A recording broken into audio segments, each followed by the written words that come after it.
Hello, everyone. Cosmic Diva here, and I wanted to come back today and share a picture show with you guys, as well as some words of encouragement, just so you guys can understand me a little bit better. I wanted to share some images of the night moon. It's so mysterious. These were taken last month. You can see with my telescope and my iPhone. So I wanted to share some words with you guys because yesterday I got into some conversations with a few people who are very religious minded, and I want to make it very clear that I am not against anyone's religion whatsoever. I grew up in the church, very familiar with the Bible and its teachings, and I also have a familiarity of sorts with a few other religions, and I've studied a lot of their foundations and backgrounds, as well as the Christian foundations and backgrounds. And I think if you are very religious and you live the life of a religious person, and that is of benefit to you, then I think that's incredibly wonderful. There is, for me, a book, a series of books I read from time to time whenever I am feeling stressed about life or the world around me. There are some words of encouragement that I like to read and absorb, and they do have the undertones of Christian religion, so if that's not for you, you don't want to hear it, you can click away. But for those of you that don't mind some words of encouragement, I would, if you would allow and enjoy, like to share some of those words with you. And the first part I want to read to you is about prayer and what prayer is to me, how I have taken prayer and used it to enhance my life, to manifest things, states of mind, feeling, and it really is about feeling and experiences. At least that's what I think this life is about. Now, the book is an attempt to reduce the unknown to the known by pointing out the conditions on which prayers are answered and without which they cannot be answered. These following words define the conditions governing prayer in laws that are simply a generalization of our observations. The universal law of reversibility is the foundation on which its claims are based. Mechanical motion caused by speech was known for a long time before anyone dreamed of the possibility of an inverse transformation, that is, the reproduction of speech by mechanical motion. For example, the phonograph. Cause and effect, energy and matter. Action and reaction are the same and interconvertible. This law is of the highest importance because it enables you to foresee the inverse transformation once the direct transformation is verified.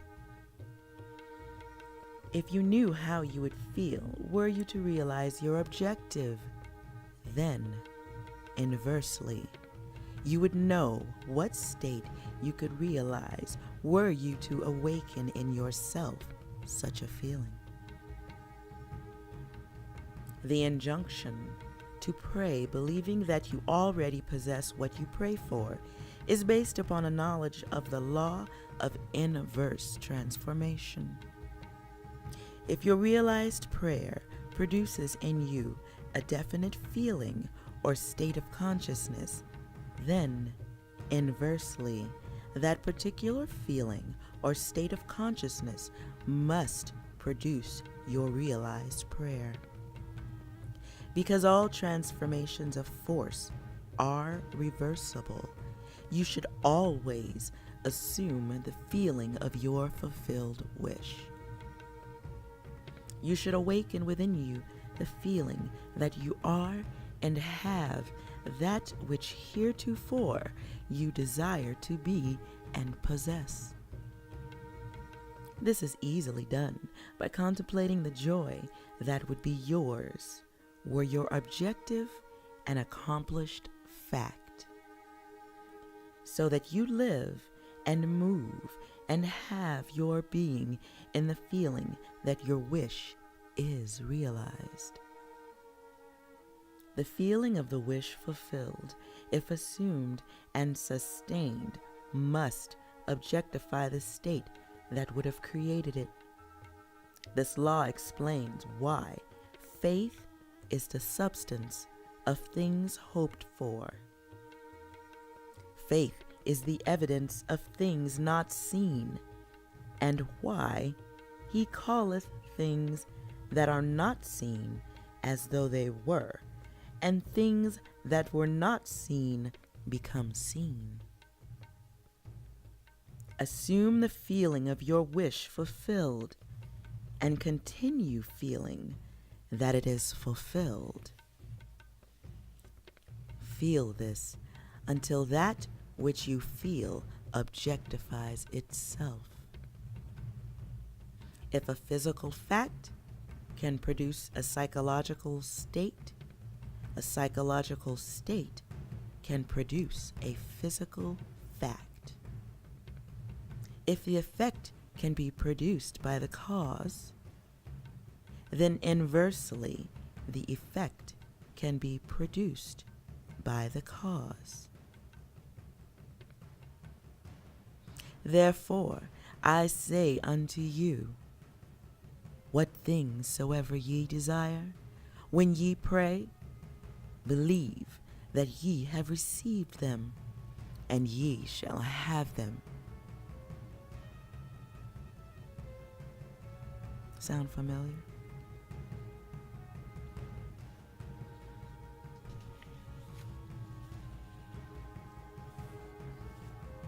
Prayer is the key which unlocks the infinite storehouse.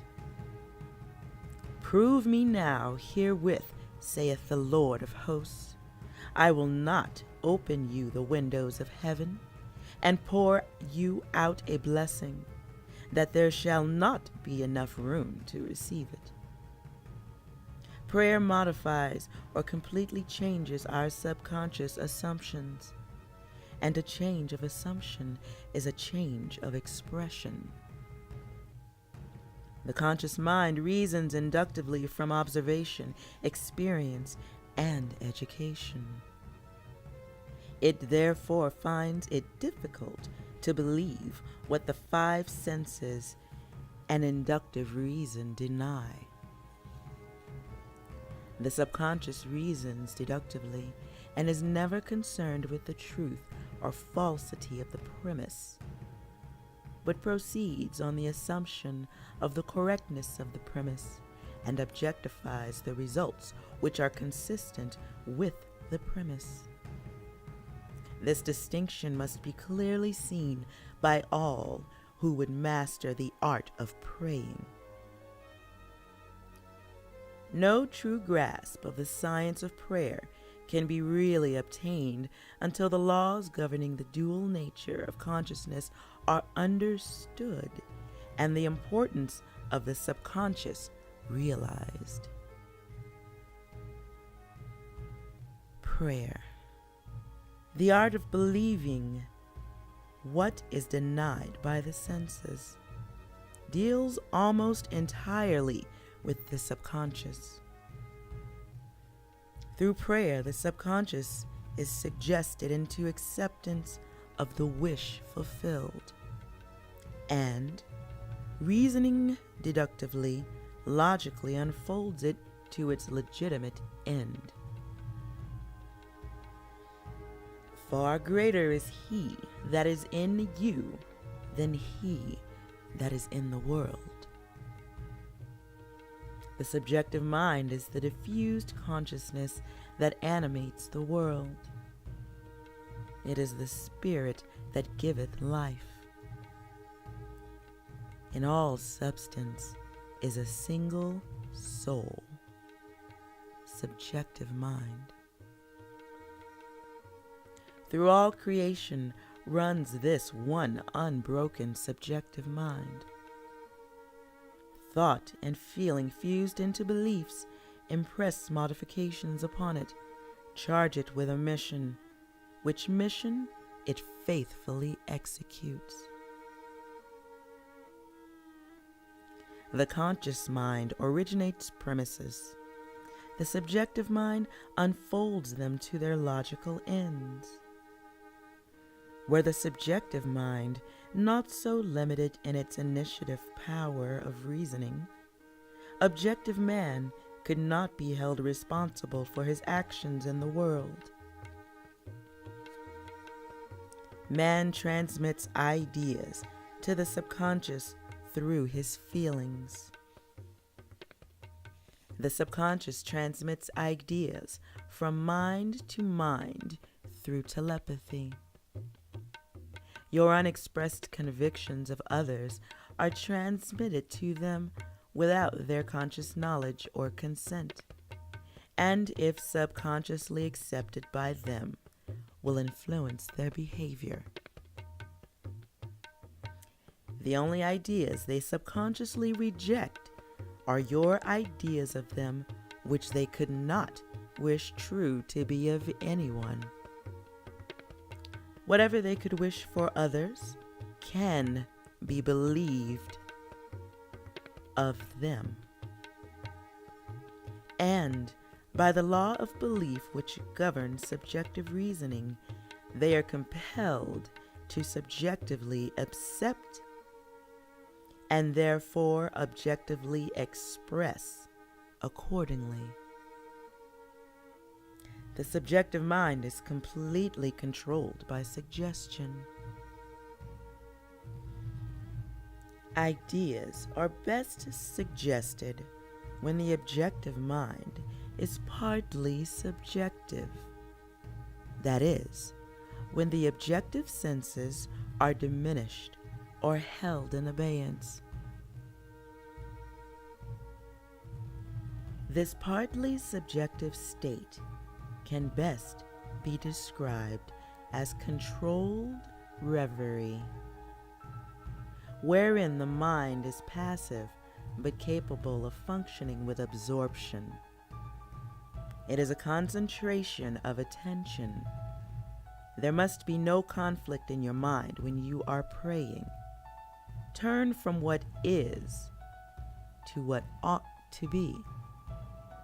Assume the mood of fulfilled desire, and by the universal law of reversibility, you will realize your desire.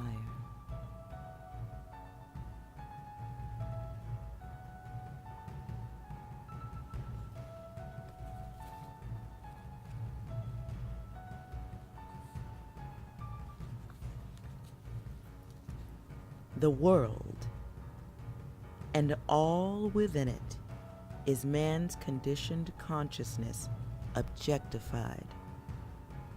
Consciousness is the cause as well as the substance of the entire world. So it is to consciousness that we must turn if we would discover the secret of creation. Knowledge of the law of consciousness and the method of operating this law will enable you to accomplish all you desire in life. Armed with a working knowledge of this law, you can build and maintain an ideal world.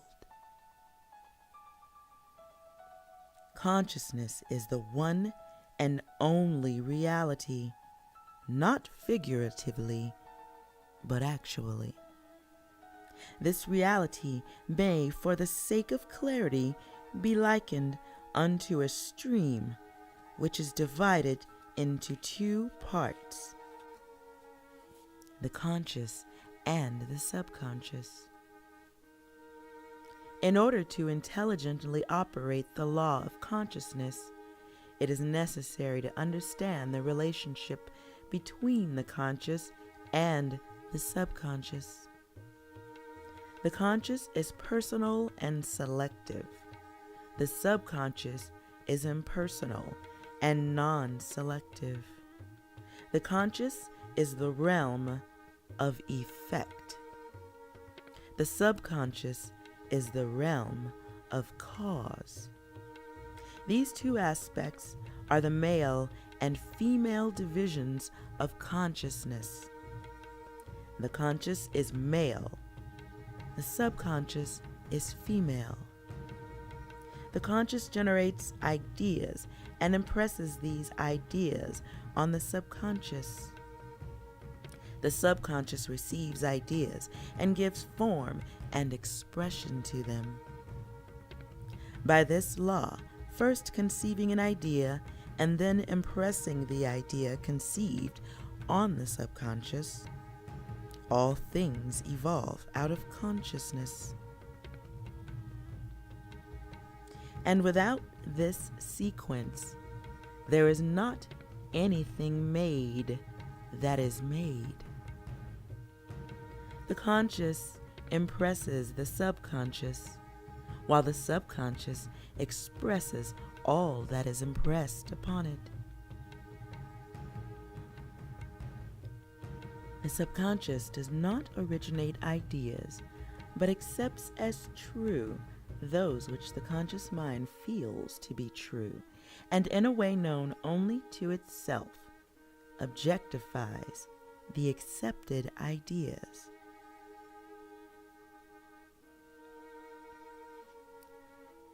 Therefore, through your power to imagine and feel, and your freedom to choose the idea, you will entertain.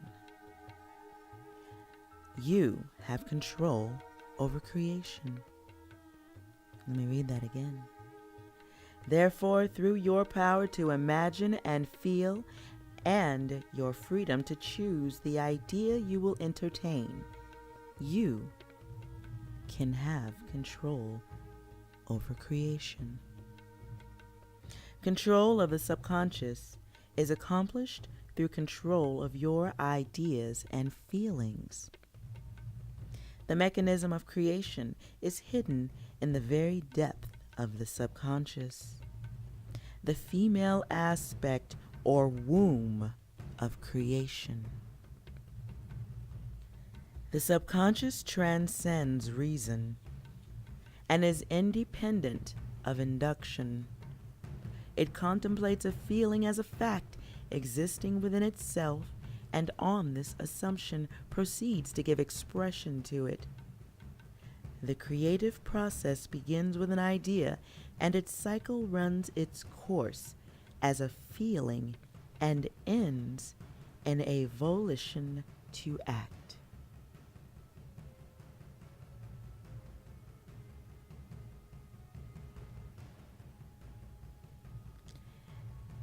I think I'll stop there for now. I promise I'll come back and read some more of this for you guys. Maybe in the next video or two. But hopefully that gave you a little bit of an understanding of my mindset, especially for some of the people I was speaking religious stuff with last night. I am not feminist, but I am feminine-minded. Obviously, I'm a chick. And for me, the problem with religion, a lot of religions, is that it excludes the importance of the woman, and it focuses on man.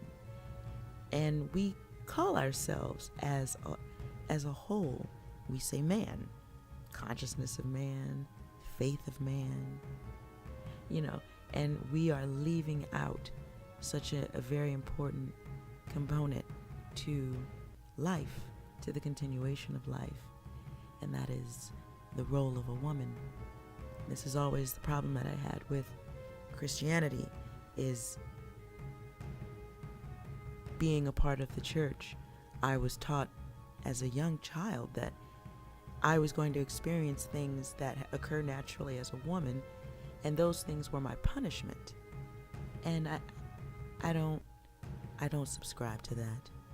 See, this is that type of writing in my mind creates a belief system that tells a woman that she is here to be punished. And thus, if you have this drilled into you, how can it not manifest itself outward in so many different ways?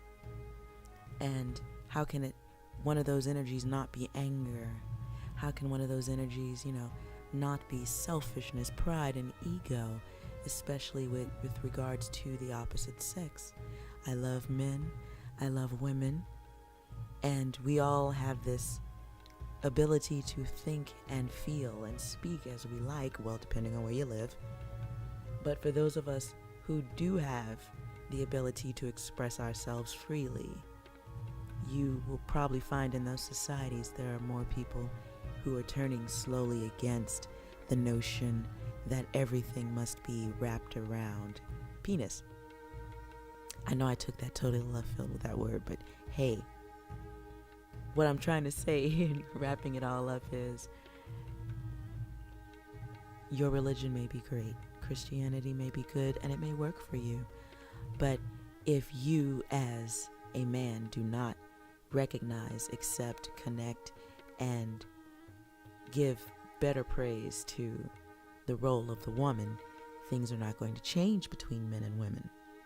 As long as we are constantly feeling degraded or feeling like we don't have the worth, as long as a woman has to sit on TV and do interviews about how she's not being paid equally or there is no equality, and men are going, well, life shouldn't be equal because I'm the man and I do all this stuff. Well, as long as we continue to subscribe to that belief, we're always going to be in a state of turmoil, because those are the ideas and those are the thoughts and the words that are being spoken to our subconscious.